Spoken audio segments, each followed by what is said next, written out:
পরিচিত হব। আচ্ছা, প্রথমে আপনার নামটা একটু বলেন। আমার নাম সুমাইয়া আলী। সুমাইয়া আলী, কোথায় জন্মগ্রহণ করেছেন, জেলা কোথায়? নারায়ণগঞ্জ জেলা। নারায়ণগঞ্জ, এবং নারায়ণগঞ্জই তো এখনো আছেন? হ্যাঁ, নারায়ণগঞ্জ জেলা, বন্দর থানা। বন্দর থানাতে আছেন, ঠিক আছে। শুনি একবারে ছোটবেলা থেকে যতটুকু মনে আছে আপনার জীবনের গল্প। আমি যখন 7-8 বছর বয়স, মানে এর আগে আমার কথা খেয়াল নেই, 7-8 বছর বয়সে আমার আব্বা মনে হয় 7 বছর বয়সে আমাকে স্কুলে ভর্তি করে। 7 বছর বয়সে? হ্যাঁ, স্কুলে ভর্তি করে। ভর্তির পরীক্ষা চলে, পরীক্ষায় আমি টিকি, আমার বোন টিকে না। ওকে। টিকে না পরে আমাকে স্কুলে ভর্তি করে। ভর্তি করার পর মানে আমার বোনটাকে আমার সাথে মানে আসা যাওয়ার কোনো লেখাপড়া, মানে 1 বছর ও আমার সাথে ট্রেনিং করে আর আমি লেখাপড়া করি। ওকে। নার্সারিতে ভর্তি, তখন প্লে ছিল না নার্সারিতে। আচ্ছা। নার্সারিতে ভর্তি হওয়ার পর পরীক্ষা দিলাম, পরীক্ষাতে প্রথম স্থান অধিকার করলাম। ওকে। যখন মার্কশিট দেওয়া হয়েছে স্কুলে, বাসায় আব্বারে দেখাইছে এবং তার 3 দিন পর মানে অভিভাবকদের একটা চিঠি দেয়, মানে যে ছেলে মেয়েগুলো মেধা তালিকায় থাকে তাদের প্রতি যাতে গার্জেনের একটা গাইড থাকে সেই হিসাবে। আচ্ছা। তো আমি ভাবছি আমার লেখাপড়া ভালো না, ছোট মানুষ তো বুঝি নাই, আমি ভাবছি যে আমার মনে হয় আমার আব্বার আইনে আমার বিচার দিব, এরকম। আমি বাসায় যেয়ে খুব কান্নাকাটি করতেছি যে আমার আব্বা আমারে খুব মায়া করে, আমি যদি এখন স্যারের আমার নামে বিচার দিই নিশ্চয়ই আমি কোনো দুষ্টামানি করছি, কান্নাকাটি করতেছি। পরে আমার যে লজিং স্যার ছিল, চিঠিটা ওনাকে দেখানোর পর আব্বারে বুঝাইলো। আব্বারে বুঝানোর পরে বললো যে আপনার মেয়ে তো ক্লাসের ফার্স্ট গার্ল, তো সেই হিসাবে হয়তো গাইড হিসেবে গার্জেনকে ডাকাইছে, আপনাকে যেতে হবে। আচ্ছা। তখন আমার আব্বা কি করছে, আমাকে কোলে নিয়ে কপালে একটা চুমো লাগাই দিছে। দেওয়ার পর বলতেছে তুই আমার সার্থক সন্তান। পর আব্বু কি করলো, 10 কেজি মিষ্টি নিয়ে গেল স্কুলে। সেখানে সব শিক্ষকদের এবং কিছু ছাত্রদের ছাত্রীদের। ফার্স্ট হয়েছেন তাই তো? হ্যাঁ, ফার্স্ট হয়েছি। এটা কোন ক্লাসে? এটা আমি নার্সারি থেকে যখন ক্লাস 1 এ উঠেছেন। আচ্ছা, কয় ভাই বোন ছিলেন আপনারা? আমরা ভাই বোন ছিলাম 4 বোন 5 ভাই। 4 বোন 5 ভাই। আপনার পজিশন মানে ভাই বোনদের মধ্যে আপনি কত? আমি সবার বড়। সবার বড় ছিলেন? হ্যাঁ, সবার বড় ছিলাম আমি। তো বাবা খুশি? আবার একটু বলে নেই, আমার আব্বা আবার 2টা বিয়ে করছে। আপনি আগের ঘরে না পরের ঘরে? আমি আগের ঘরে। আগের ঘরে, ঠিক আছে। হ্যাঁ, আপনি যেটা বলছিলেন যে স্কুলে মিষ্টি নিয়ে গেছে। হ্যাঁ, তারপর ওইখানে মিষ্টি খাওয়া আসলো এবং গার্জেন সবাইকে ডাকালো। আমার আব্বু এখানে কিছু কথা বললো যে আমি তো আমার মেয়েকে গাইড বাসা থেকে গাইড দিব, কিন্তু আপনার একটু খেয়াল রাখবেন যাতে পড়ালেখায় অবহেলা না করে। সেখান থেকে আসলো, আসার পর মানে বাসায়ও মিষ্টি নিয়ে আসছে আব্বা। আসার পর আমার মার নাম ছিল সুফিয়া, তো আমার মারে ডাকতেছে সুফিয়া, সুফিয়া এদিকে আসছে, আমার মেয়ে ক্লাসে ফার্স্ট হয়েছে। মানে আমার আব্বা মনে হয় আমার কোলেই রাখছে, তখন বলতে এত বড় মেয়ের কি কোলে রাখতে হয়।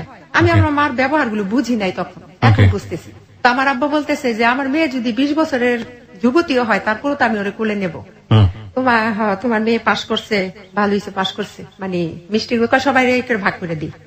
তো সবাই দিল, দেওয়ার পর মনে হইলো আমার মায়ে খাইলো না, যার বুকের দুধ আমি 2.5 বছর খাইছি সে খাইলো না। কারণ আমার আব্বা খুব রাগী ছিল এবং আমি আমার আব্বা মা কেন মিষ্টি খেলো না সেটা আমি বুঝতে পারিনি। হয়তো ছোট মানুষ, কিন্তু আপনি কিউরিওসিটির জায়গা থেকে এখনো মনে আছে যে মা নিজের মা মিষ্টি খেলো না। আমি বলতেছি ভাই ধাপে ধাপে বললে বুঝতে পারবেন। নিশ্চয়ই আপনি খুব ভালো বলছেন, বলুন। তারপরে আমার আব্বা খুব রাগী মানুষ, আমার আব্বা আমার মনে হইলো মারে মারলো, মিষ্টি খালি না কেন, আমার মেয়ে পাশ করছে তুই খুশি না? মায়ের তো আগে খুশি হবার কথা, তুই তো মা। বলতেছে যে না আমি মিষ্টি খাই না, আমার মিষ্টি খাইলে মানে আমার দাঁতে ধরে। তারপর আমি ক্লাস 1 থেকে এইভাবে লেখাপড়া করতেছি, স্কুলে আসা যাওয়া করতেছি, এইভাবে 5 পাস করলাম। আচ্ছা, 5-এ আমি 1 হইল রোল নাম্বার। 8-এ যাই আমি বৃত্তি পরীক্ষা দিলাম, আমি ট্যালেন্ট পুলে বৃত্তি পাইলাম। আচ্ছা আচ্ছা, খুবই ভালো। নারায়ণগঞ্জ জেলার মধ্যে সবচেয়ে ভালো ছিল আমাদের গার্লস স্কুল, বন্দর এখনো তার সুনাম আছে। জি। 9-এ আসলাম, ভাইয়া সত্য কথাই বলবো। জি, অবশ্যই আপনি সত্য কথাই বলবেন। মানে 8-এর শেষ, 9-এর প্রথম, আমি মানে আমার যে আমরা 4-5টা বান্ধবী একসাথে স্কুলে যেতাম। তো আমাদের বাসাটা ছিল একটু দূর, মানে বাসা থেকে আসার পথেও 4 জনের বাসা। আচ্ছা। তো ওদের বাসা থেকে যাইতাম, যাওয়ার পর মানে আমার এক বান্ধবী ছিল রোকসানা, মাহফুজা, ঝিলু। তো ওদের বাসায় যখন যাইতাম, তো আমার বান্ধবী চাচার বন্ধু ওই বাড়িতে আসা যাওয়া করতো, তো আমাকে দেখতো। কি নাম ছিল ওনার? ওনার নাম ছিল লিয়াকত আলী। লিয়াকত আলী আপনাকে দেখতো? হ্যাঁ, আমাকে দেখতো। তো পরে কিভাবে যেন বান্ধবীর সাথে বা বান্ধবী চাচার সাথে এই ব্যাপারে বলছে যে মেয়েটাকে আমার খুব ভালো লাগছে। তো মেয়েটার বাসা তো আমার পাশের বাসা, মানে আমার শ্বশুর বাড়ি, আমার বাবার বাড়ি আগে, শ্বশুর বাড়ি একটু দূরে, মানে 10 টাকা রিক্সা ভাড়া পরে যেটা হয়েছে। তো মেয়েটাকে আমার ভালো লাগছে, তো মেয়েটার আমি ভালোবাসি এভাবে বলছে। বলার পরে তা আমার বলছে পরে আমাকে কি আমি ভালোবাসা কি বুঝিই না, ভালোবাসা আবার কেমন? আমার বান্ধবী বলে সিনেমাতে দেখোস না ভালোবাসা করে নায়ক নায়িকারা? তো আমি ওইটা ভালোবাসা? আমার আব্বা আমার মাইরা লাইব, আমার আব্বা আমার মাইরা লাইব, আমি ভালোবাসা করতাম না। তো ভাইয়া এর ফাঁকে একটা কথা ভুলা গেছি। জি বলুন। যখন আমি ক্লাস 7-এ পড়ি, স্কুলে একটা 21শে ফেব্রুয়ারি উপলক্ষে ভাষা আন্দোলনের উপলক্ষে একটা অনুষ্ঠান হয়।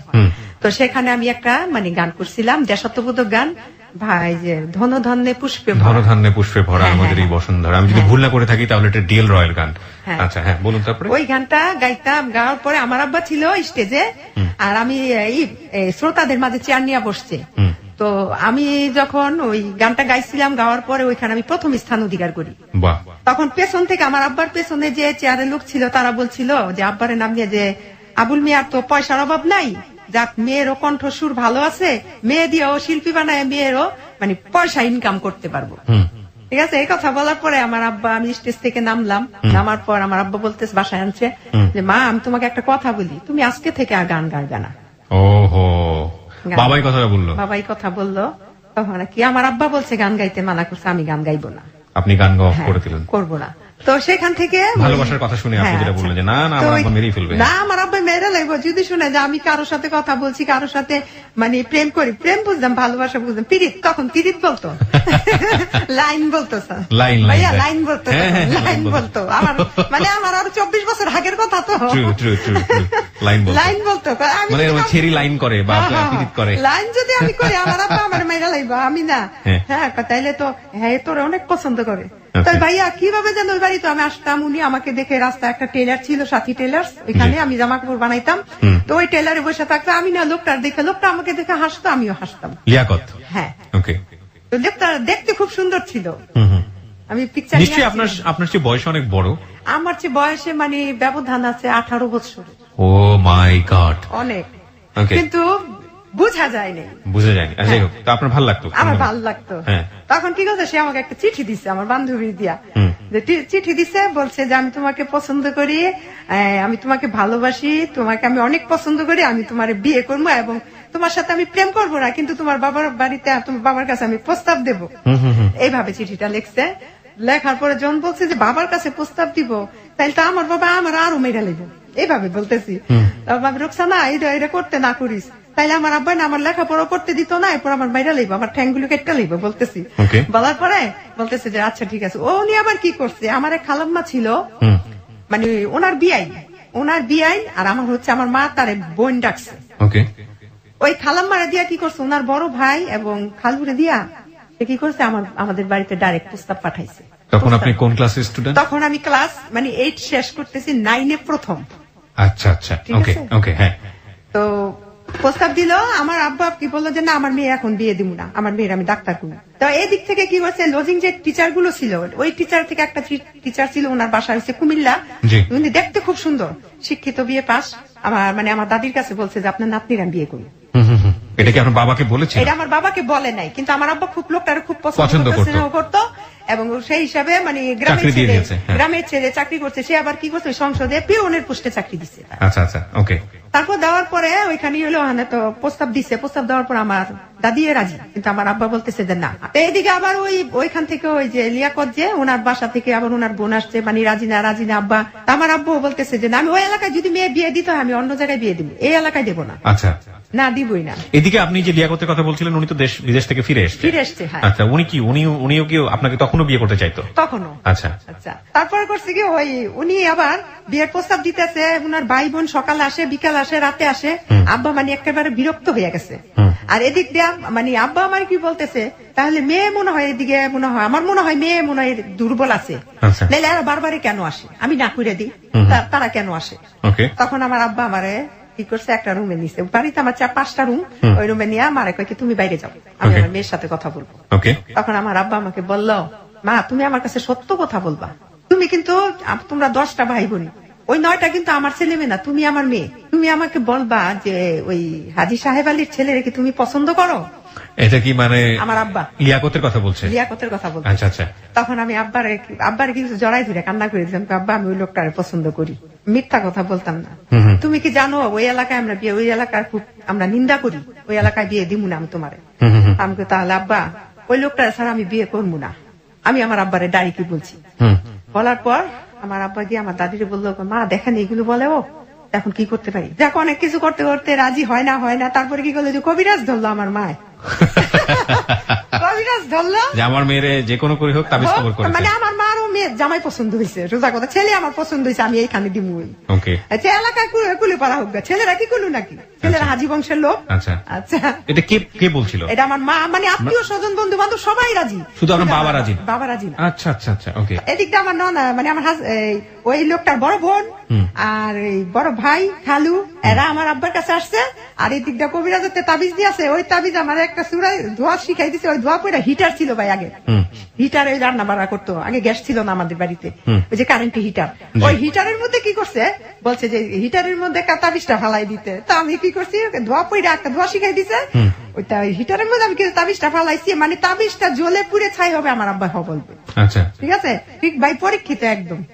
তাবিজটা পড়া শেষ, আমার আব্বা বলছে ঠিক আছে যান, আপনারা এরকম করতেছেন, আমি বিয়ে দিব, কারণ মানুষের মনে কষ্ট দেওয়া ঠিক না। Very interesting. ওকে, দিল। তারপরে আমার ননাসে জামাইয়েরা সবাই আসলো, আমাকে দেখতে আসলো। তখন মানে এইভাবে করতে হতে 9 থেকে মানে 10-এ উঠলাম, ক্লাস 10-এ। 9 থেকে 10-এ উঠলেন? হ্যাঁ, 10-এ উঠলাম। তো ওই সময় কি আপনার বিয়ে শাদীর ব্যাপারে রাজি হয়ে গেল আপনার ফ্যামিলি? হ্যাঁ, বিয়েটা কি হলো? হ্যাঁ, বিয়েটা হলো। তখন কি আপনি ক্লাস 10-এ না 9-এ? ওই ছেলেটার একটা স্বপ্ন ছিল, আমার কোনোদিন সে ভাগায় বিয়ে করবে না, আর আমার একটা স্বপ্ন ছিল আমি কোনোদিন ভাইগা বিয়ে বসবো না।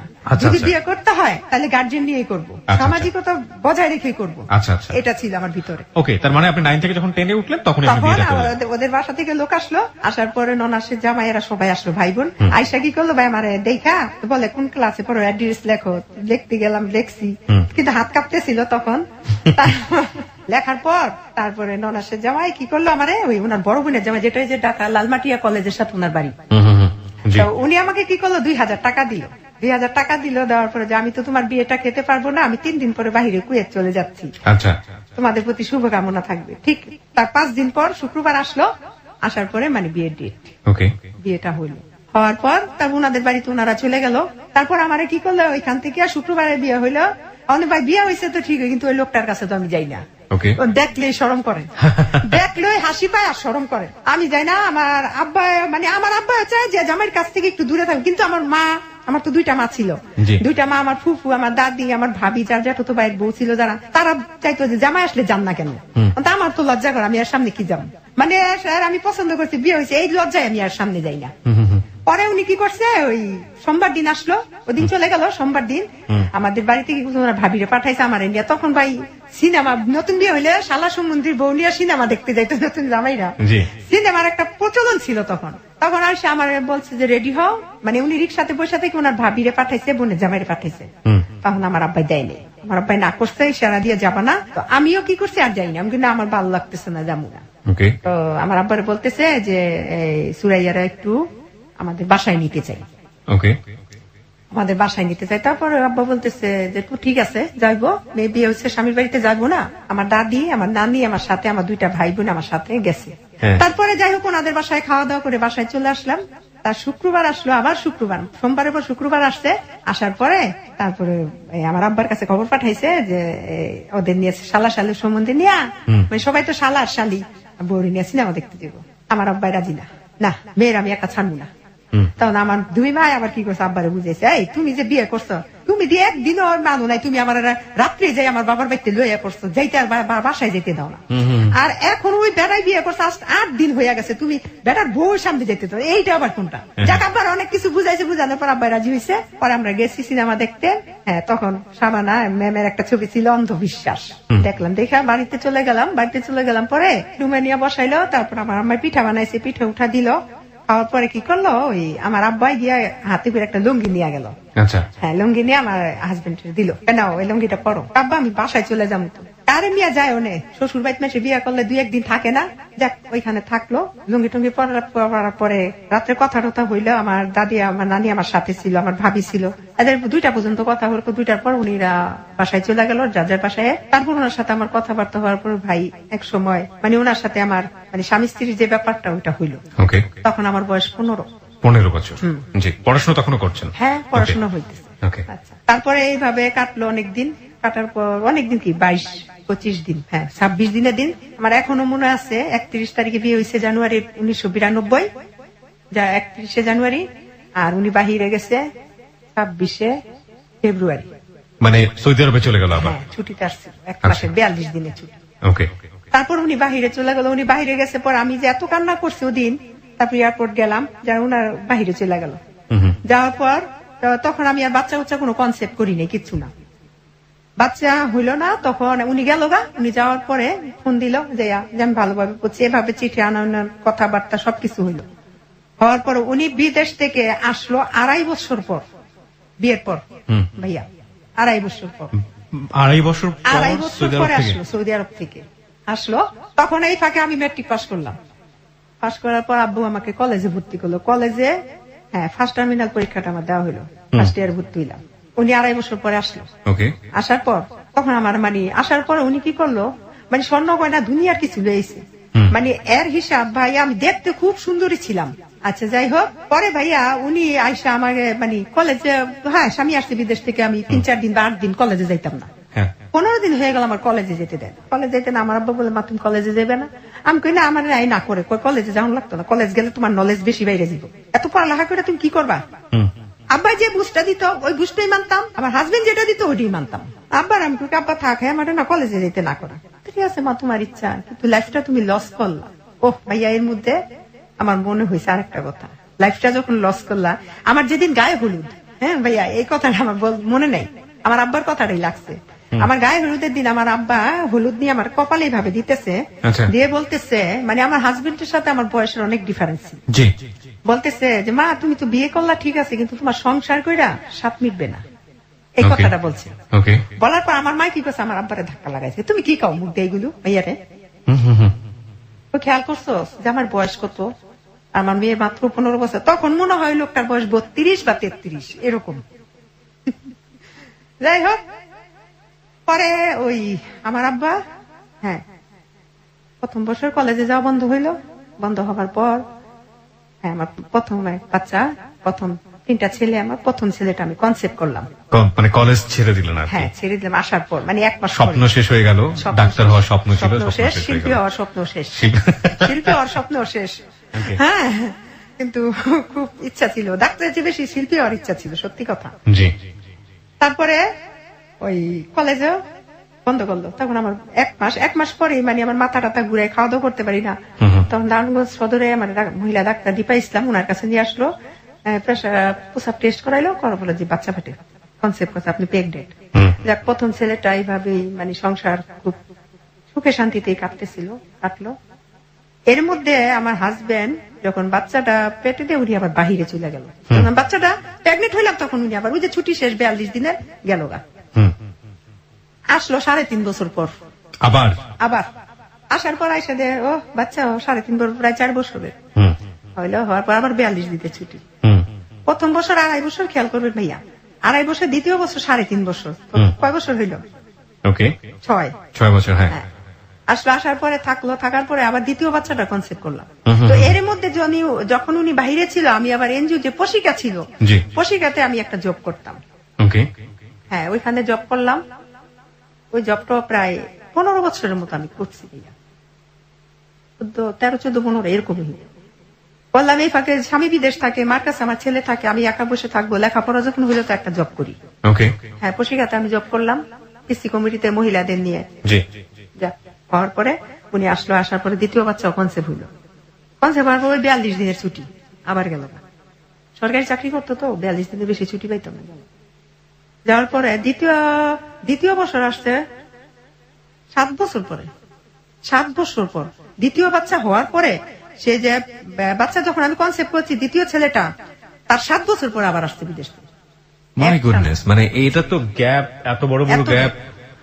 আপনি কিছু বলতেন না, যোগাযোগ করে বলতেন? বুঝতাম না তখন, আমি এত ছিলাম না, বুঝি নাই তখন। কি ভাইয়া, সত্যি কথা, যেটা বাইরে থেকে একটা গয়নাগাটি আনতো, ভালো লাগতো দেখতে, বাইরে থাকলে ভালো, তখন একটা মনে হচ্ছে বাইরে থাকাই ভালো। বাইরে থাকা ভালো। আমার মাসে 5-10 হাজার টাকা দিছে, হাত খরচ টাকা পাইতাম। এইগুলো বুঝি নাই যে টাকাই যে সবকিছু না, এখন বুঝি, তখন বুঝি নাই। তারপরে 7 বছর পরে আসলো। আসার পর আমার আব্বা তখনও জীবিত, তখন বলতেছে যে এইভাবে তো স্বামী সংসার হয় না। তুমি খেয়াল করছো, বিয়ের পরে 25 দিন, তারপরে 2 বারে 42 দিন, তো কতদিন তুমি সংসার করলা, হিসাব করো তোমার। উনি বাইরে থেকে আসবে 3 দিন আগে, ওকে, তুমি একটু হিসাব করছো, তুমি এবার আসলে বলবা যে আপনার কাছে আমি থাকতাম না, আপনার ভাত খাইতাম না, আমি আপনার কাছে থাকতাম না। কে বলে দিল আপনাকে? আমার আব্বা শিখাই দিল। হ্যাঁ, আপনার কাছে থাকবো না, আপনার ভাত খাইতাম না, কিনা আপনি যদি বাহিরে যান। আচ্ছা আচ্ছা ঠিক আছে। 3 দিন পর আসলো, 3 দিন আগে বললো। আসার পরে সকালবেলা আসছে, আসার পরে বাসায় গেছে সকালবেলা 5টা বাজে এয়ারপোর্টে অ্যাটেন্ড করছে। তো সেখান থেকে আমার বড় ছেলেটা আসছে, আমার ভাই, আমার বোন জামাই, এরা এসে নিয়ে গেছে। যাওয়ার পরে থাকলো, তারপরে রাত্রে আমি বলতেছি আমাকে একটা কথা বলবো আপনার, তখন আমি তারে মানে সংসার যে 12 বছর হয়ে গেছে আপনি করেই বলি। আচ্ছা আচ্ছা, আমি আপনার একটা কথা বলবো, বলো। আমাকে আমার আব্বাই কইছে আপনি যদি বিদেশ যান তাহলে আপনার ভাত আর খামু না। ওকে, আপনি নিজে বলেন না, বলছে আমার মানে আব্বাই যে বলছে, তা আব্বা এটা তো আমার কথা ছিল না। আর তখন ভাই আমার জ্ঞানও ছিল না যে আব্বার কথা বললে কি কোনো একটা মানে মাইন্ড করবো নি বা খারাপ ভাববো নি, এইগুলো কিছু বুঝি নাই। আমাকে আমার আব্বাই বলছে আপনার ভাত আর খামু না আপনি বিদেশ গেলে, যদি এবার এটাকে তোমার আব্বাই বলছে তোমার কথা কি, আমাকে আমার আব্বার মতেই মত, আপনি যাইতে পারবেন না। তাহলে এবার বেশি দিন থাকবো না, 2 বছর থাকবো, তুমি এতদিন ওই করছো, নিজেদের লাইফটা একটু সেটেল না কইরা কি করবো। আমার যে 2টা ছেলে হয়েছে ওদের ভবিষ্যৎ আছে না, এই সেই যাক। তারপরে গেল আবার, থাকার পর 2 বছরই থাকছে, বেশি থাকে না। এসে আচ্ছা আসলো, আসার পরে এই সময়টাতে তো বিদেশে থাকতো, দেশে এসে কোনো প্রপার্টি করা, জমি জমা করা, এগুলো করতো কিছু না, কিছু করে শুধু মাসে মাসে কিছু টাকা দিত। হ্যাঁ আচ্ছা, আর বাবার উপরে খাইতাম, দুধ খরচাও দিত না ছিল। মনে করছে নানা নানির আছে চলবো না, যাক। তারপর আসলো, 3য় বার আসলো, পরে তুমি আর গেল না। তো মোট কত হইলো? 14 বছর হইলো। 14 বছর, হ্যাঁ। 14 বছরের ভিতরে তার সাথে আমি। তখন আপনার ছেলের বয়সটা কত? আপনার বড় ছেলের বয়সটা কত? বড় ছেলের বয়স হয়েছে 10 বছর তখন। 10 বছর, আচ্ছা ওকে। হ্যাঁ, আপনি যেটা বলতে চাচ্ছেন 2.5 বছর পরে। 14 বছরে কতদিন সংসার হলো আসলে? 342 হিসাব করেন, 342 দুগুণে 84। 84 মাস না, 84 দিন। 84 দিন 14 বছরে মাত্র। আর 42। My goodness. আচ্ছা ঠিক আছে, বলুন তারপর। এটা বাঙালি নারী বলেই সম্ভব, এরা আসলেই মানে সংসারের জন্য কতটা স্যাক্রিফাইস করে চিন্তা করা যায় না। হ্যাঁ বলেন তারপরে। তারপর আসলো, আসার পরে আমার মা বলতেছে 2টা ছেলে, একটা মেয়ের দরকার আছে। মা, মেয়ে না থাকলে সংসারের মাতৃত্বের কোনো স্বাদই থাকে না, তো একটা মেয়ের দরকার। আমি মেয়েটা নিব না, আমার 2টা ছেলেই থাকুক। মানে একটা মেয়ের জন্য 2য় ছেলেটা হইলো। আচ্ছা, 3 নম্বর ছেলেটা হইলো একটা মেয়ের জন্য। তারপর যাক, আমার মা বলতেছে যাক দেখি। আচ্ছা, আমি কখনো কোনো মেডিসিন খাইতাম না ভাই, কারণ গ্যাপ অনেকদিন গ্যাপে আসতো না, কিন্তু আমি মেডিসিন খাইতাম না। আচ্ছা, তারপরে 3য় ছেলেটা আমি কনসেপ্ট করলাম। মেয়ের জন্য আসলে আরেকটা ছেলে হলো, মানে মেয়ের জন্য আরো 2টা ছেলে। প্রথম তো ছেলে হইলো, জি জি জি। মেয়ের জন্য। আর উনি তো তখন প্রথমেই বলছে যে আমার ছেলে হবে। আমি সৌদি আরব স্বপ্নে দেখছি আমার ছেলে হবে। আর এদের বংশের মধ্যে যারা চাচতো, যারা তো মামতো, যত জায়গায় আত্মীয় স্বজনের সবার প্রথম মেয়ে হয়েছে, শুধু আমারই ছেলে হয়েছে প্রথম। আচ্ছা, হ্যাঁ, ছেলে চাইছে আল্লাহ বেশি করে, ছেলেই দিছে। যাক, 3 নম্বর ছেলেটার যখন আমি কনসেপ্ট করলাম, আমার অবস্থা তখন কাহিল, মানে একদম বিপরীত। প্রথম 2টা বাচ্চা হয়েছে আমি বুঝিই নাই। আচ্ছা, কিন্তু 3 নম্বর বাচ্চার বেলা আমার কি হইলো, 6 মাস পর্যন্ত আমি ভাত মাছ কিচ্ছু খাইতে পারি না, শুধু পাউরুটি, কলা আর ডিম খাইতাম। আচ্ছা, 3 নম্বর বাবুটা হইলো খুব অবস্থা খুব সিরিয়াস ছিল। যাই হোক, হাসপাতালে ওই ক্লিনিকে হইলো, একটা প্রাইভেট ক্লিনিক আছে বাসার সাথে, ওইখানে হওয়ার পরে আসলাম। খুব খুশি, ছেলে হয়েছে, মানে মন খারাপ নেই। উনি 1 বছর, হ্যাঁ, ছেলেটা 9 মাস তখন। এই 9 মাসের মধ্যে ভাইয়া যখন আমার 3 নম্বর ছেলেটা হইলো, আমার স্বামীটা আমাকে একটু অনীহা করতেছে।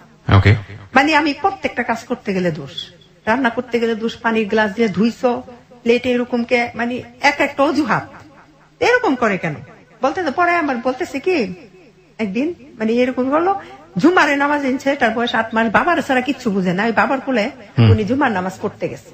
আচ্ছা, যাওয়ার পরে আমার ভাই আবার ওই যে ফিশিয়াল ছিল, আমার ফোন দিছে, আপু ডাক্তার হয়েছে দিসান, 2 নম্বর ছেলে, দিসান কি বাসায়? আমি কই না, ও তো বাসায় না, ওর আব্বার সাথে নামাজ পড়তে গেছে। নামাজ পড়ে কয় কেন? আমি কি কেন, কি হয়েছে রে? আপু মাছ ধরছি পুকুরের, তো মাছ নিয়ে যেতে। আচ্ছা আচ্ছা, ঠিক আছে, মাছ নিয়ে যেতে। মাছ নিয়ে এই 16 বছরের মধ্যে সে আমাকে একটা টর্চার কোনোদিন করে নেই, মানে আপনার হাজবেন্ডের কথা মায়া করতো খুব।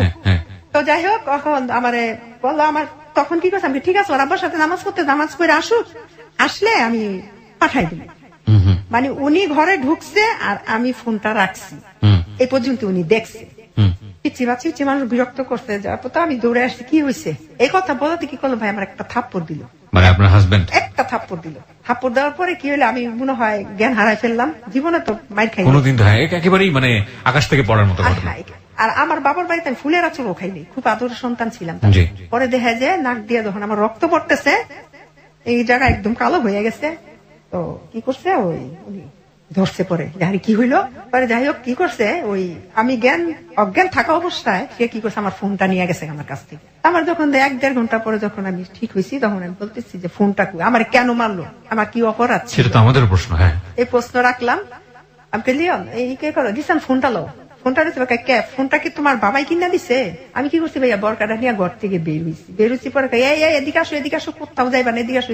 আমি কথা শুনিনি, আমি যাই আমার ভাগ্নির কাছে আমি ফোন দেবো যে আমি ঘরতে যে বের হয়েছে এ পর্যন্ত। এই ফাঁকে উনি কি করছে, আমার ভাইদের ফোন দিছে। ফোন দিছে তো অর্ধেক রাস্তায় ভাগ্নিকে করে গেছে, দেখি আমার ভাই ভাই একসাথে। কিরে তোরা আপু কি হয়েছে? আমি বাইরে দূরে কান্না করতেছি। দেখ আমার ফুপু আসছে, আমার 2 মা আসছে, যে আমার বিয়ে দিছে ঘটক, উনি ওই খালাম্মা আসছে, আমার 2 ভাই, মানে সবার ছোট। তোরা আমার ছোট বয়সে, তোরা সোফার মধ্যে বসে রয়েছে। বসার পরে বলতেছে আমার যে মা, আমি যে মা আমার লালন পালন করছে, খুব সোজা একদম সরল, কিন্তু আমার ছোট মাটা খুব কড়া। আচ্ছা, যাই একটাই প্রশ্ন করছে, আপনি আমার মেয়েরে কেন মারছেন? পরে বলতেছে ওই একটু আগে কার সাথে ফোনে কথা বলছে। ভাইয়া 3টা সন্তান হয়ে গেছে, 14 বছর রাখা মাইয়ার বিদেশ হয়েছেন, মাইয়া কিছু করে নাই। আর এখন মাইয়া কিনা খারাপ হয়ে গেছে, এখন ফোনে কথা বলে। তখন জন বলছে যে ফোনে কথা বলে, তখন পাশের রুমের থেকে আসছে। আমি আমার ভাই রিপন, তুই আমার ফোন দিছস না, কয়টা বাজে? অমুকটা বাজে। উনি আবার কি করছে যে যখন আমার থাপ্পড় ছিল তখন তো ফোন নিছে গা, আর নাম্বার তো ওনার কাছে, কারণ আমার কাছে থাকলে হয়তো ফোন নাম্বার ডিলিট করে ফেলতাম, কারোর সাথে কথা বল। ফোনের নাম্বার কয়েক আমি আপারে ফোন দিছি তুলা ভাই মাছের জন্য, তুমি ফোন দিছ, রিসিভ করলে যাই দে আমার ভাইয়ের ফোন। তখন আর কিছু বল, তখন মানে সবার সামনে আমি বলছিলাম যে তুমি যদি আমার শুধু শুধু মেরে থাকো, তাহলে দেখো তোমার হাত পা গুলো একদিন হইলো মরার আগে তোমার পঙ্গু হয়ে যাবো। আমি তো আমি কথাটা বলছি ভাইয়া, বলছিলাম মানে অভিশাপ যেটা বলে দিলাম। এর মধ্যে ওই 2008 সালে আমার আব্বা মারা গেল। আর আমার আব্বা মারা যাবার পরে মানে ফ্যামিলিতে একটু আমার একটু মানে অবহেলা। আমার স্বামী, আমি কি করলাম, ওই মানে নামাজ পড়তে যাবে, মাগরিবে কাঁঠাল ছিল ফ্রিজে, কাঁঠাল বলছে কাঁঠাল নামাই তো ফ্রিজে, আমি মাগরিবে নামাজ পড়ে খাবো। তো একসাথে বসে কাঁঠাল খাইলাম। খাওয়ার পরে না এশার আজান হইল, উনি অজু করতে গেছে, অজুরত অবস্থায় সে স্ট্রোক করছে। আচ্ছা আচ্ছা, হ্যাঁ, স্ট্রোক করছে পরে তো আমার বাচ্চারা বিরক্ত করতেছে, বাচ্চাটা তখন 1.5 বছর বয়স। জি, আমি কি করছি, বাহিরে গিয়া দাঁড়াইছি, খারাপ লাগছে তো একটু শুয়ে থাকো, পরে যাই নামাজ পড়তে, ঘরেই নামাজ পড়ো, মসজিদে যাওয়া লাগতো না। পরে না 10 মিনিট পরে আমি কয়ারে যে আমি ঘরে রেখ খাইলাম, ছেলে লয়ে যাবি বসে রয়েছি, হ্যাঁ তখন আলাপ টালাপ কিছু পাইতেছি না। তখন আমি কি ছেলেটার ওইখানে কান্না করতে, ছেলে ওইখানে বাহিরে দাঁড়া করাই থিয়া আমি আসছি। আইসা দেখি কি মানে উপরের দিকে খালি শ্বাসকষ্ট হইতেছে না। আমি কি করলাম, সবাই মানে একটা শিক্ষা দিছি পরে আমার দেবর ভাসুরা সবাই আসলো। আইসা কি করলো, ওনারে নারায়ণগঞ্জ খানপুর হাসপাতাল আনলো, ওইখান থেকে রিলিজ করে দিল সৌরাত দিয়ে। আমি বাসায় ছিলাম, আমার 2-3টা ভাই আসছে সাথে, ওনার ভাইয়েরও আসছে, তারপর আমার 2 মা ওনার সাথে। পরের দিন আমি সৌরাত দিয়ে আসলাম, আইসা দেখলাম, দেখার পরে সে স্ট্রোক করছে। চিকিৎসা চলতেছে, আমার থাকতে না কোনো, বাচ্চাটা বিরক্ত করে, বাচ্চা তুমি বাসায় যাও গা, আম্মাই তো আমার সাথেই ছিল। ডাক্তার তাকে বলছে যে আপনি বেড থেকে নামবেন না, প্রস্রাব টয়লেট আপনি বেডে বসে করবেন। মানে আপনার হাজবেন্ডকে বলছে। সে কি করছে, ওই যে নামাজ পড়ে না, মসজিদে যায় নামাজ পড়তে যাবে, যাক নামাজ পড়তে গেছে, 2-3 জনে ধরে নিয়ে নামাজ পড়ায় আনছে। আচ্ছা, হার্টের রোগী তো উবুতে হইতে পারতো না, উবুদের সিজদা দিচ্ছে না বৃহস্পতিবার পর্যন্ত। শুক্রবার দিন সকালবেলা আমি একটু বাজার থেকে সে বই আসি। আমি তোমার যাওয়ার দরকার নেই, কবে বাজার করি না, বাচ্চারা কি খায় না খায়, বাজার আছে ফ্রিজে, অনেক বাজার আছে, তোমার যাওয়া লাগতো। তারপর আমি যাবো সেই বই তুইব। ভাইয়া উনি 35 মিনিট বাহিরে ছিল। 35 মিনিটের মধ্যে আমি প্রতি মিনিটে মিনিটে ওনাকে আমি ফোন দিচ্ছি, কি অবস্থা আছে, আমি আসি, এভাবে বলছে না করছে। তো বাসায় আসছে, বলছে যে আমার জন্য আনার তুমি খোয়াই রাখো, আনার খাম। আর এই মালটা এটা রাখছি, একটু হালকা লবণ দিও, হাটের রুগী তো কাঁচা লবণও খাওয়া নিষেধ। ওই কি করছে, ও টিভি দেখতেছে বৈশা, আমি আবার যে উনি আবার ওষুধ আমাকে, আমার জন্য ওষুধ নিয়ে আইসো তুমি। আসার পথে আমার পাতলা পায়খানা হইতেছে, এসে ওষুধ আনার পর আমি কি করছি ভাই, ওষুধটা খাইছি, খাওয়ার পরে আমার পেট এমন কামড় মারছে, আমি আবার টয়লেটে গেছি। টয়লেটে যাবো, উনি যে ওই যে খাটের মধ্যে বসে যে টিভি দেখতেছে, আর উনি যে খাইতেছে, এই বসার মধ্যে আবার সে স্ট্রোক করছে। আমি আসছি, আইসা আমি ওই পাশের রুমে আর যেতে পারি না, আমি এই রুমে শুয়ে রয়েছি। আমার শক্তি নাই। কতক্ষণ পরে 15-20 মিনিট পরে আমি আমি খাইতে দিলাম, খাইলো কিনা দেখি তো যাই দেখি বসার মধ্যে সে স্ট্রোক করছে আবার। তারপর নিয়ে আসলো ঢাকায় যে মিরপুর হাসপাতাল সাসুলিমুল্লাতে নিয়ে আসলো। উনি তো তখন আমার দেবর বললো যে হার্ট আর ব্রেন, হার্ট স্ট্রোকও করছে আবার ব্রেন স্ট্রোকও করছে একসাথে, দুইটা একসাথে। মানে আপনার হাজবেন্ড এখানে আনলো, চিকিৎসা করলো 3 দিন পরে আসছে। আসার পরে ভাইয়া যেমন একটা ছোট বাচ্চা যেমন কান্না করে না, এইভাবে কান্না করতেছে আমার মানে বড় ভাই গেছে, ছোট ভাই, বড় 2 ভাই গেছে, এই সবার সামনে জড়াই ধরে আমার কান্না করতেছে। মানে ভাইরা দেখলো যে বউর সাথে জড়াই কান্না কাটে, ভাইরা আবার বাইরে গেছে। আমার বাচ্চাটা কিন্তু তখন 1.5 বছরের বাচ্চাটা, এই পেচ্ছি বাচ্চাটা এখনো ওর বাবার কথা বলতে পারে ভাই।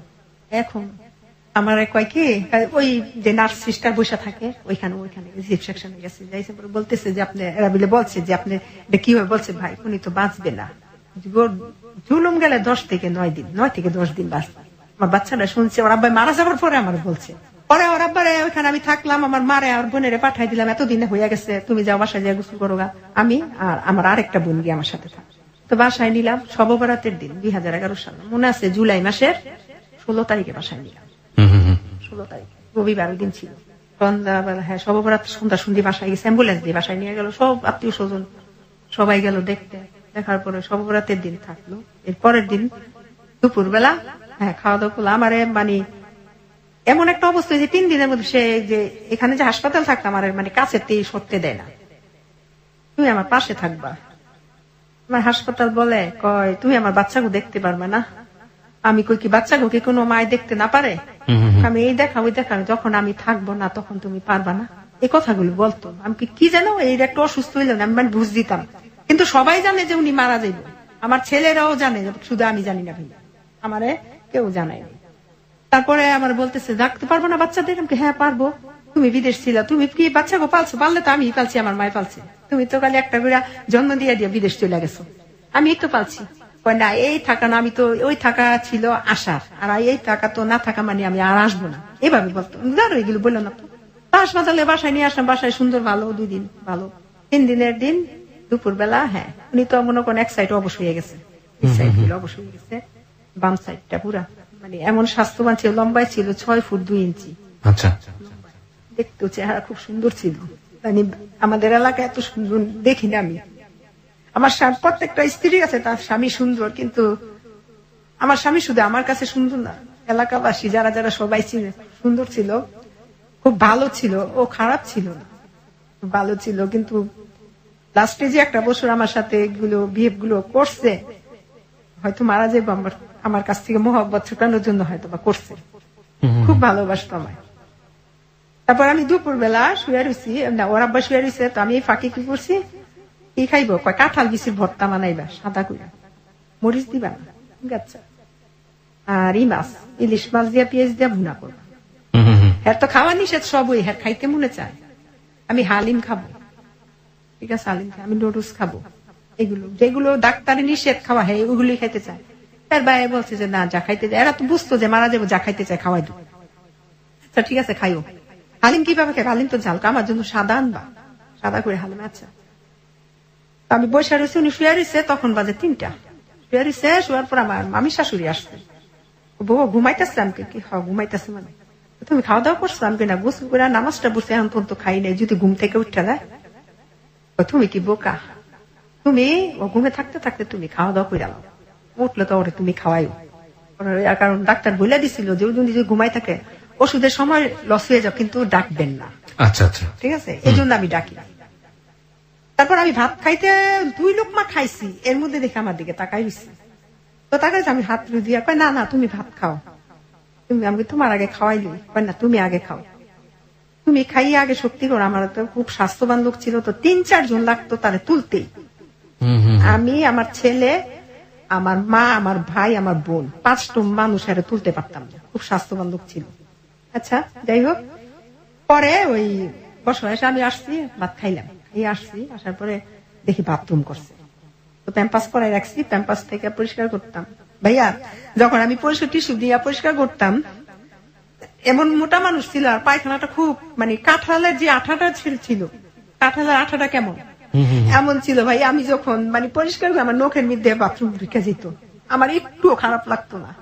আমার পিচ্ছি বাচ্চাটা গন্ধ কয়, গন্ধ লাগতেছে আম্মু, আব্বু বাথরুম করছে গন্ধ লাগতেছে, আমি তুমি সইরা যাও। কিন্তু আমার কাছে লাগতো না ভাইয়া, আমি যে বাথরুম পরিষ্কার করতাম। তারপরে লুঙ্গি পরাইলাম, লুঙ্গিটা বদল করে নিয়ে হুল পাটা দিয়া ধুইলাম, ধুইয়া আইসা কি করলাম, মুগ ডাল খাইতে চাইছি আর বাইল্লা মাছ, কালা বেগুন দিয়া রান্না, ওই বাইল্লা মাছ দিছি আর কবুতরের জুস রান্না করছিলাম। ভাই অন্য অন্য দিন যে অল্প কয়টা ভাত মানে যাও ভাত করে চামচ জাত খায়, মানে ভাতের ছাপাগুলো যেগুলো থাকতো ওনার এই জিব্বার মধ্যে থাকতো, সব খাওয়ার কোনো শক্তি ছিল না। পরে আমার বলতেছে যে দ্বিতীয়বার যখন হাসপাতাল থেকে প্রথমবার যখন আনলাম তখন বলছে যে সুমাইয়া একটা কথা বলবো কি, আমি কিন্তু এবার যদি পড়ে যায় আর কিন্তু বাস মনে, এটা তুমি একদম শিওর মনে রাখবা। তুমি কে? সিঙ্গাপুর আব্বা একবার আমার সিঙ্গাপুরও ছিল, উনি সিঙ্গাপুরও গেছিল ওই যে পরের 2 বছর। আমি সিঙ্গাপুরে এরকম হয়েছে একবার, এই স্ট্রোক করলাম একবার 2বার, যদি আরেকবার হয় আমি বাঁচতাম না, এভাবে বলছে। মানে অজু করে আসছে, গামছা দিয়ে পা পুষতেছে আর কইতেছে আমার, কইছে যার হায়াত যতদিন আছে এতদিনই বাঁচবে, মানে এরা আমি সান্ত্বনা দিতাম। তারপরে কি করছে উনি, ওই শুয়ে রয়েছে না, খাওয়াইলাম, অন্য দিনের চাষকে একটু ভাত বেশি দিলাম, সবগুলো ভাত খাইলো, খাওয়ানোর পরে ওষুধ খাইলো, আমার শোয়াই দিলাম। আমার বোন আমি শোয়ানের মধ্যে কয় আমার উঠা বসা, মানে এই 4টা বাজ থেকে 7টা পর্যন্ত সে শুধু উঠা এবং নামা, উঠা নামা, স্ট্যান্ড ফ্যানটা ছাড়ে, টেবিল ফ্যানটা ছাড়ে, মানে এমন ঘামাইতেছে, খুব কান্নাকাটি লেগে গেছে ঘরের মধ্যে। তো এর মধ্যে উনি কি করছে, উনি তো মানে মাদ্রাসা টাইপে লেখাপড়া করছে, ইয়াসিন সূরা, সূরা আর রহমান, সূরা ওয়াকিয়া, তারপরে কলিমা তাইয়্যিবা, কলিমা শাহাদাত নিজেরটা নিজে পড়তেছে, মানে একাই নিজেরটা নিজে। এই 3 ঘন্টায় সে শুধু আল্লাহর পবিত্র কালাম গুলো পড়তেছে। হুজুরে নিয়ে আসলাম, হুজুরকে আমি কি পড়াবো, এই তো পড়তেছে। তারপরে কি হইলো, পানি ঢালতেছে, মাথার মধ্যে পানি ঢাললো। তা আমার ছোট আম্মা যে কি করে, এত জানতো, সবাই জানতো যে মারা যাবে, শুধু আমি জানতাম না। কি করছে, আমার হাজবেন্ডের হাতটা ধরে কয় জামাই আমার মাফ করে দিয়েন, এই কথা বললেন না। আমি কি করছি, আমার মার একেবারে ধাক্কা দা ফালাই বাইরে আমার ঘর থেকে, এর যে কথা বলে স্ট্রোকের রুগী তো ভাবতেও পারে যে আমি মারা যাবো, আমার কাছে মাফ চায়। বলতেছে যে আম্মা ওর কথা আপনি কিছু মনে করেন না, এইভাবে বলতেছে।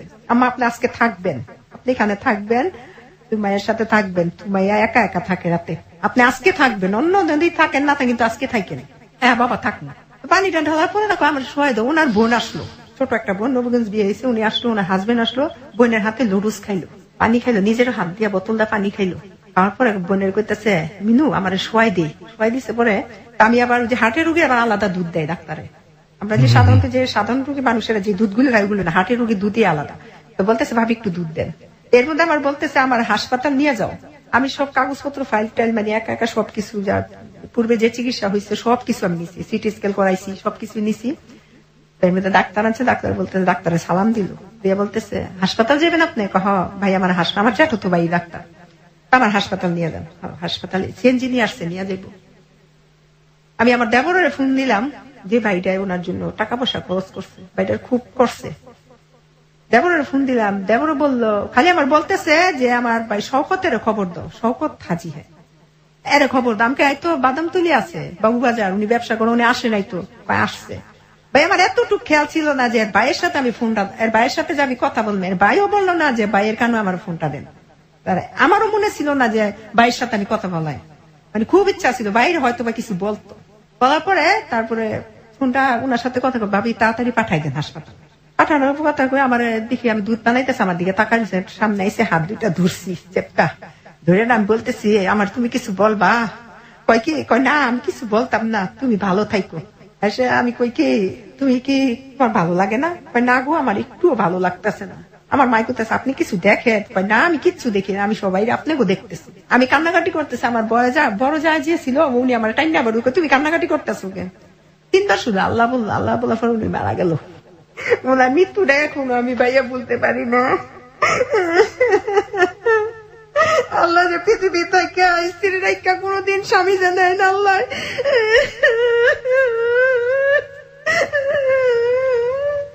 আমার অনেক ভালোবাসতো,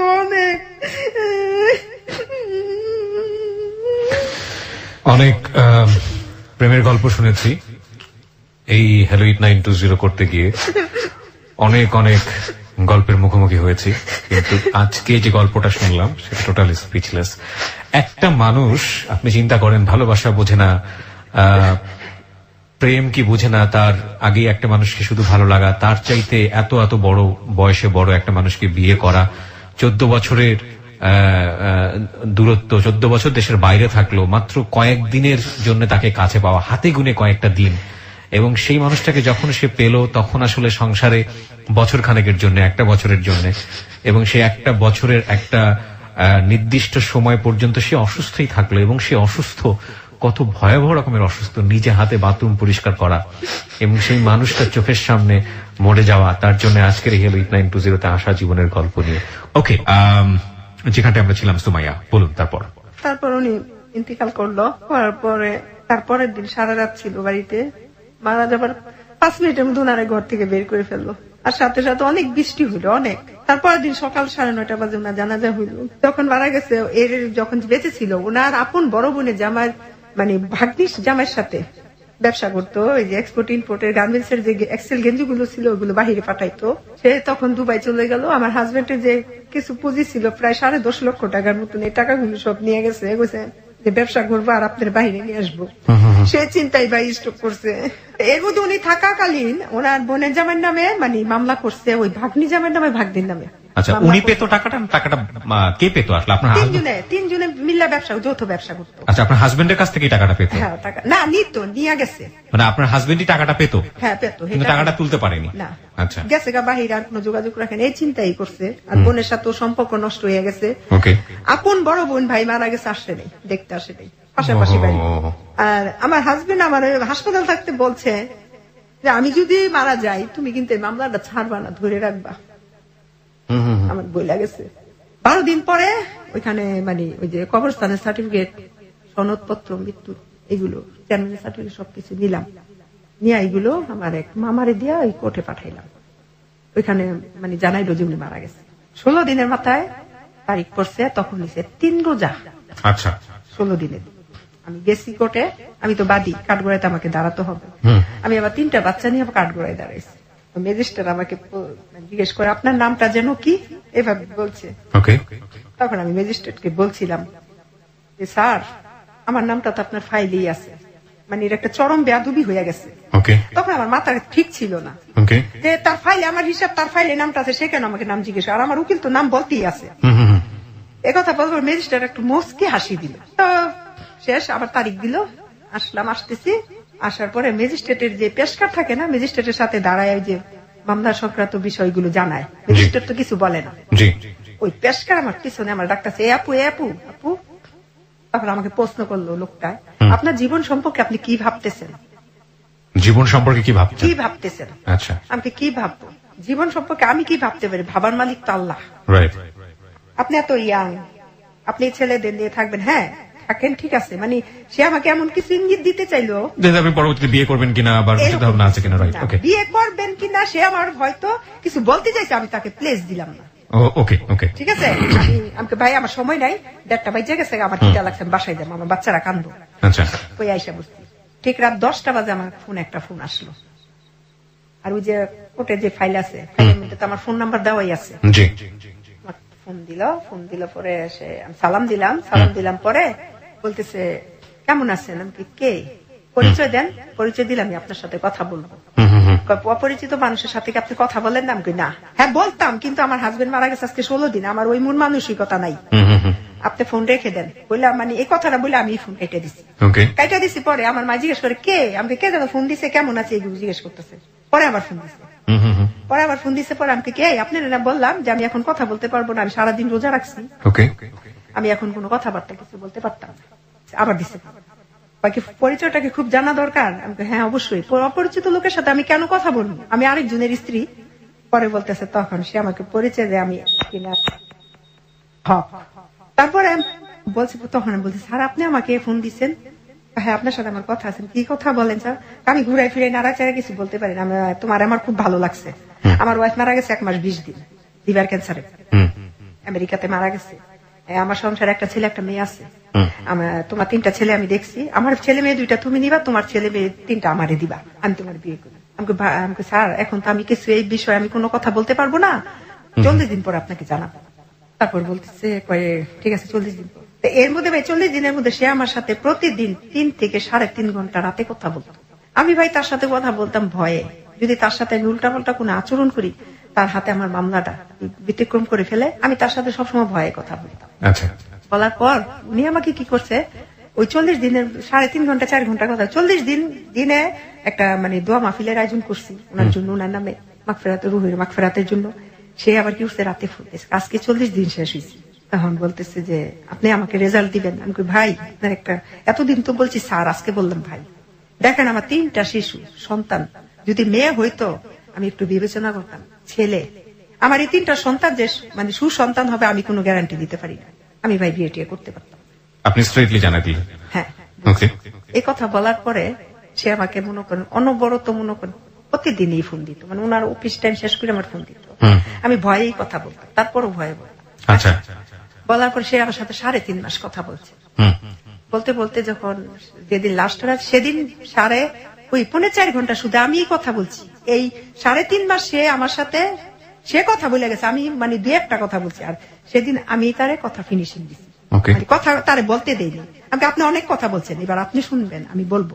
অনেক কথা বলার পরে তাকে আমি বলছি যে অনেক অনেক কিছু বলছি ভাইয়া তার ফিরানোর জন্য। তারপর বলছি, লাস্ট উনি বলছে যে জীবনে যদি কখনো প্রয়োজন হয় আমার নাম্বার একটা নক করবা, আমি তোমার পাশে দাঁড়াবো। তখন আমি বলছি জীবনে আপনার কাছে আমি নক করবো কখনোই না, এই মুহূর্তে আপনার ফোন নাম্বারটা আমি ডিলিট করে ফেললাম। আসলে ভাই ডিলিট করি নাই, আমি কখনোই আপনাকে ফোন দিব না, আপনি আমাকে কখনো ফোন দিবেন না। আচ্ছা, গেল এই পর্যন্ত। আমার হাজবেন্ড যে চলার একটা সেফটি ছিল, ব্যবসাতে ওনার টাকা ছিল, হ্যাঁ 2 লাখ টাকা ছিল। সেই 2 লাখ টাকা ওইখান থেকে আমার প্রতি মাসে 8 থেকে 9,000 টাকা মাসে দিত। আচ্ছা। আমি বড় ছেলেটা তখন ক্লাস 9-এ পড়ে যখন ওর আব্বা মারা গেল।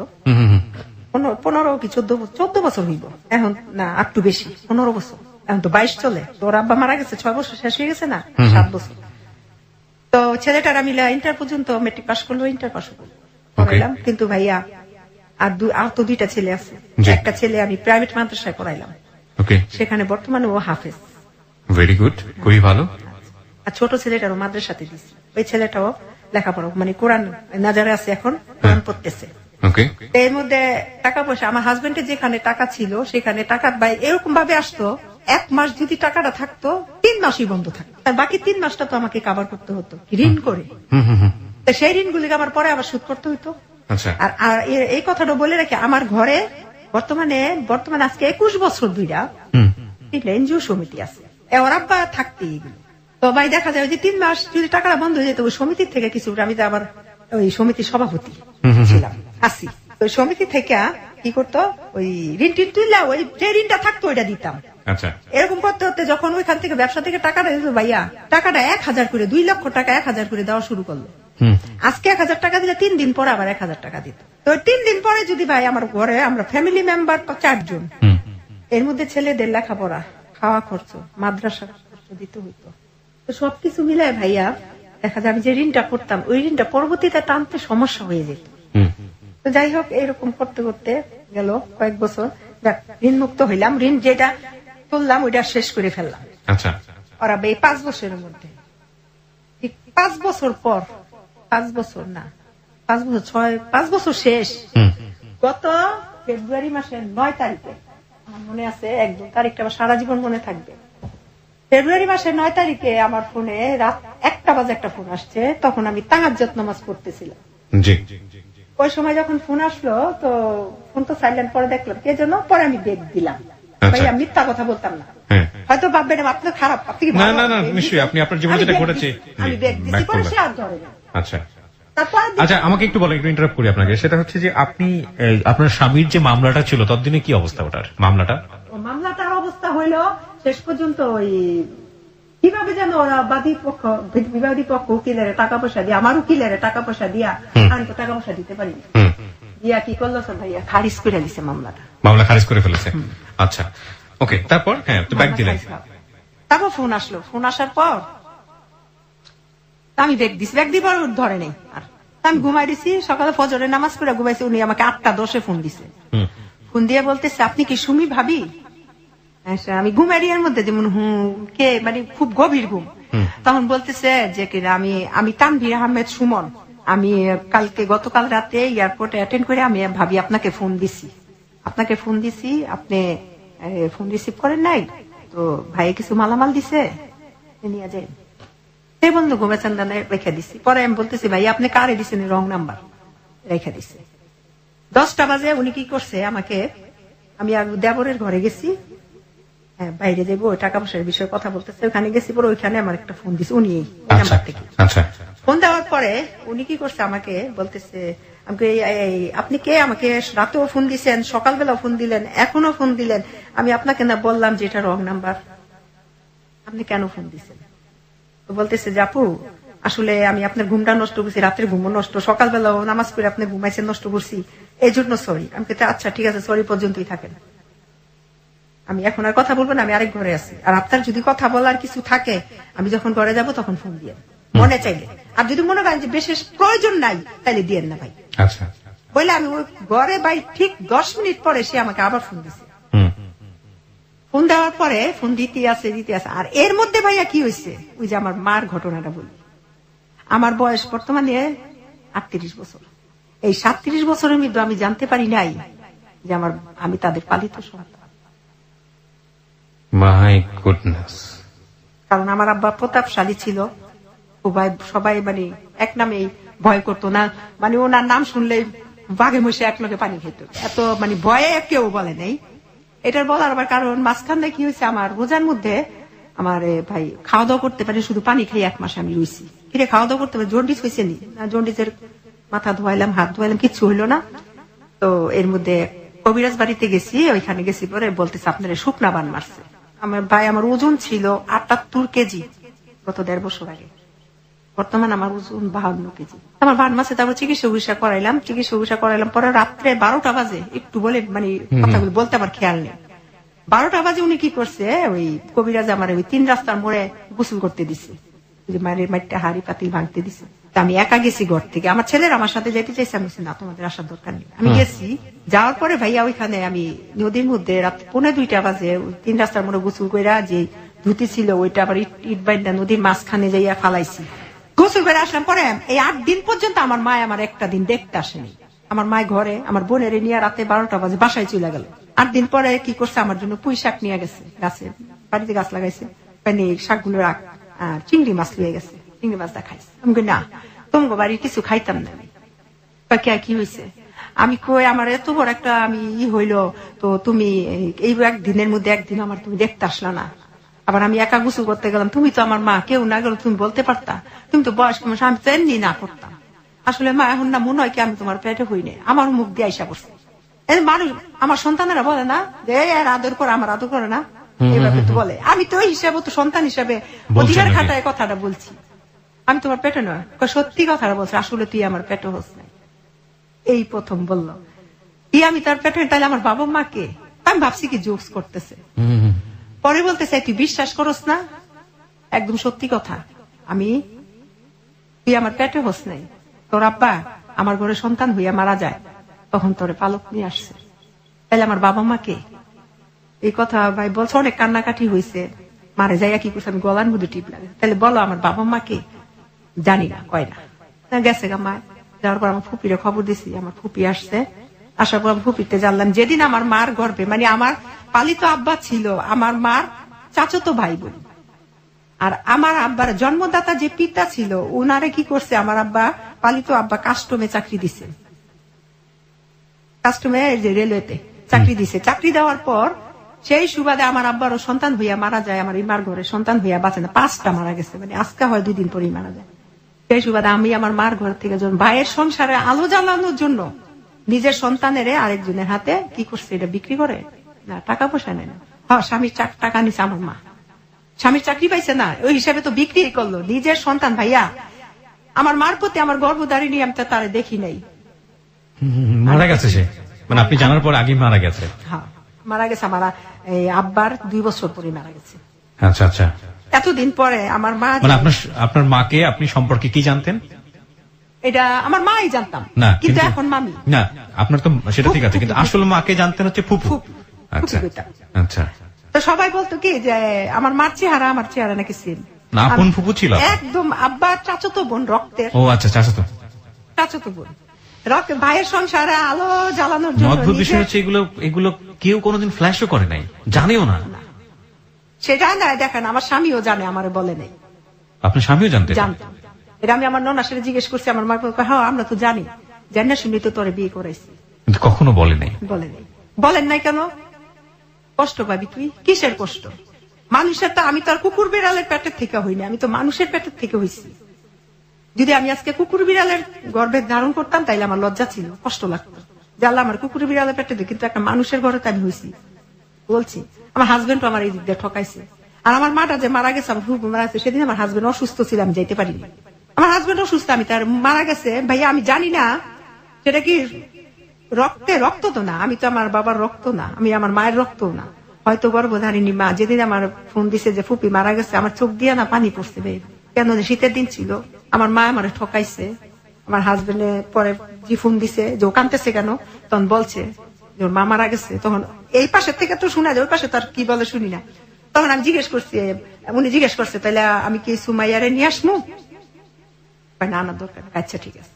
তারপরে আমার মা মারা গেল, তাদের সাথে আমার ভাই বোনদের সাথে যোগাযোগ নেই, কারণ আমি যদি তাদের সাথে এখন যাই, কোন সময় তাদের আমার পরিচয় হয় না। এখন যদি তারা ভাববে সবকিছু হারাইয়া অসহায় আমাদের কাছে আসছে, আমি পরের কাছে যাব, আপন লোকের কাছে আর যাবো। তাদের কাছে, তার মার যদি, তাদের যদি আপন হইতাম, রক্তেরই হইতাম, নিজের সন্তানের ভাইয়ের সংসার আলো জ্বালাইতে নিজের সন্তানের বলি দিছে। ভাইয়া একটা আমার ঘরে সন্তান হয়েছে, আমি জানি না। একটা মা যখন সন্তান জন্ম দেয়, আল্লাহ তার পেটে তার সন্তান দেয়, সে দুনিয়াতে আসার আগে একটা রিজিকের ব্যবস্থা করে দেয়। আর ওই সন্তানরা একেবারে চোখ বুঝে 6 মাস তার মায়ের বুকের দুধ খাইয়া বড় হয়। আমার মায় কোনোভাবে দিছে, কোনোভাবে আমার মায় দিল। আমি তো তার ঘরে খাবার ছিল না, ঠিক আছে, কিচ্ছু ছিল না, কিন্তু বুকের দুধটাও তো ছিল। আমার ভাগ্যে, মানে এখন বুঝি যে আমার মায়ের বুকের দুধ আমার ভাগ্যে জুটে নাই, পরের বাড়ির ঘরের দুধ আমার ভাগ্যে জুটছে। কিন্তু ওই মায়ের 2.5 বছর আমি বুকের দুধ খাইছি। উনার মার সন্তান মারা গেছে সেদিন 5 দিন, 5 দিনের দিন নারী কাইটে নিয়ে এসে পড়ছে, আমার ফুপি আমার বলছে। তারপরে এই আর কি, আমার স্বামী ওইখানে আমার ঠকাইছে, আমার বলে নাই কিছু। এটার জন্য আমার স্বামীর আমি ক্ষমা করব না, কারণ মায়ের কাছ থেকে সন্তানের হকটা বঞ্চিত করছে সে জেনে শুনেও। সে অসুস্থ ছিল, আমি তো, সে যে আমার মা সে তো জানতো, সে তুই আমার তার শাশুড়ি কথা কেন শুনবে? তার স্ত্রী তো তার শাশুড়ি দেখা আনতে পারতো না ইচ্ছা করলে না। কিন্তু একটা জিনিস আমি বুঝি না, গোপন রাখছে কিন্তু সারাটা জীবনই রাখতে পারতো, কেন শেষ বয়সে এসে সেটা জানিয়ে দিল? এখন ওই আমি কি করছি, ওই সমিতির থেকে 2,40,000 টাকা তুলছি, তুললা চাউলের গদির মধ্যে দিছি, যে আমার ঘরে যেহেতু স্বামী 5-7টা নামে দিয়া, আমি কি করছি চাউলের গদির মধ্যে টাকাটা দিছি, যা ওইখান থেকে যে ইন্টারেস্টটা আসবে ওইটা দিয়া সমিতি চলে যাব। ঠিক আছে ভাইয়া? সমিতিতে দিতে হইতো সপ্তাহে 3,500, 4,500, আমি টাকা দিতাম 7,300।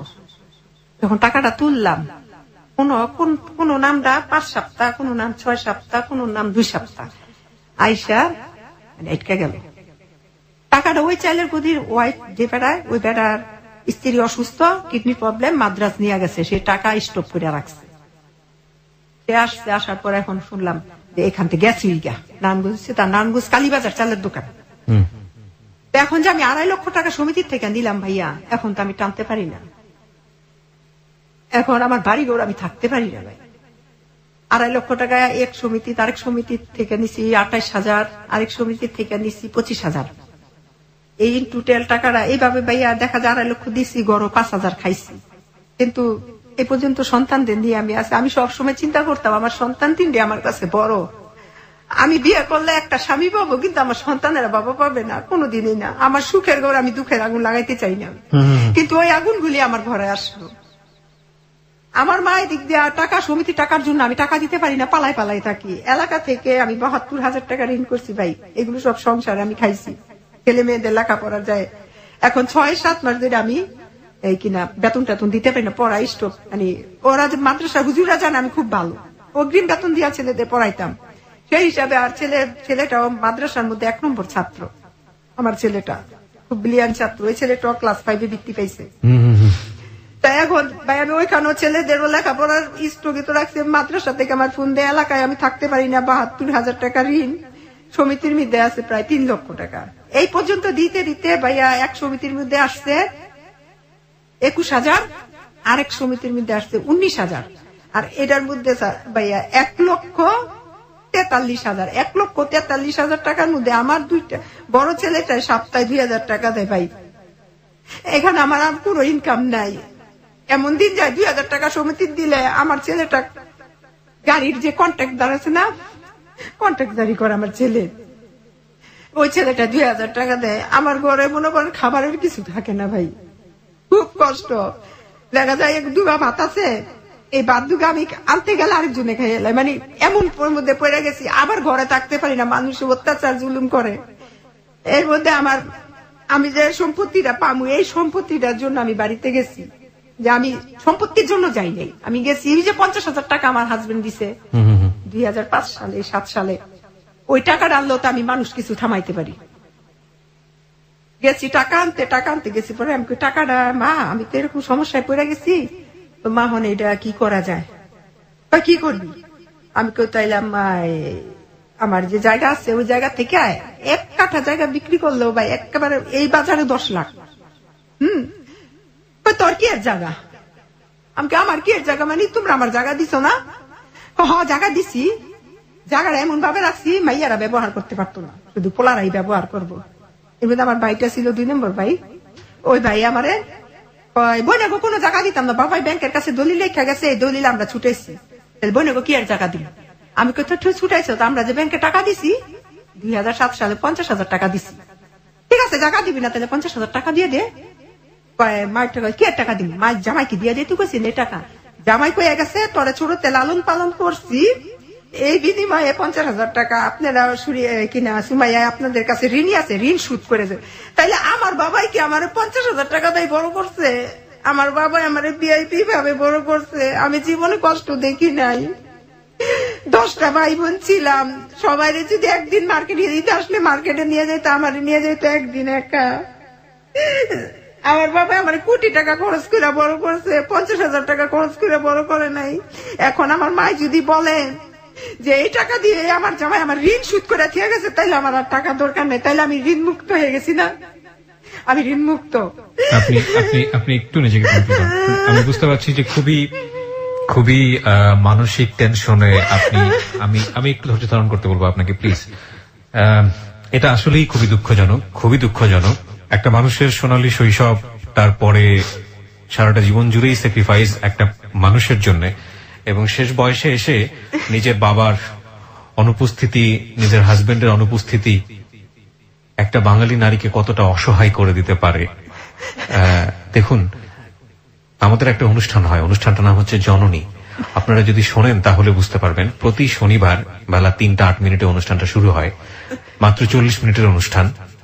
আমরা এমন সব জননীদের ওখানে নিয়ে আসি যে গ্রাম বাংলার আর্থসামাজিক যে অবস্থা, নারীদের প্রতি যে কি পরিমাণ পারিবারিক, সামাজিক, অর্থনৈতিক সব দিক থেকে একটা নিপীড়ন করে একটা মানুষকে তিলে তিলে শেষ করে দেওয়া হয়, সেই চিত্র এখানে তুলে ধরা হয়। আপনারা যদি একটু শোনেন, নিজের জায়গা থেকে যদি কিছু করার থাকে, অন্তত আর কিছু না করতে পারেন, কোনো অবিচার যেন কখনো না হয়, সে ব্যাপারে সচেতন হতে পারবেন।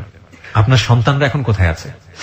আমার সন্তান একটা গাড়িতে কন্ট্রাক্টরি করে, যে হাফেজ, সেও আয়সা পড়ছে একটা মোটরসাইকেলের দোকানে দিছি কাজ করতে, কারণ মায়ের ঋণ। আমার সন্তানেরা বলে আমার মারে সবকিছু বলবা, কিন্তু আমার মারে দুশ্চরিত্র বলবা না।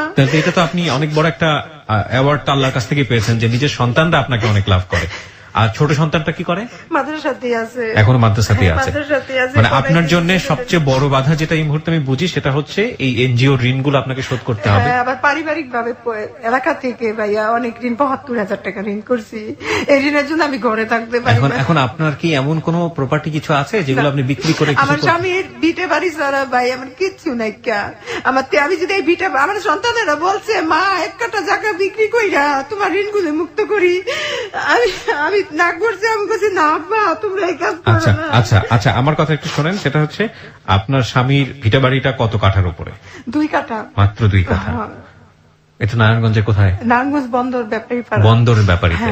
আচ্ছা, তো আপনি এখন তাহলে ভবিষ্যতে কি চিন্তা ভাবনা করছেন? কিভাবে আপনি সামনের দিনে এই ঋণগুলা শোধ করবেন? কিভাবে কি করবেন? কোন চিন্তা ভাবনা আছে?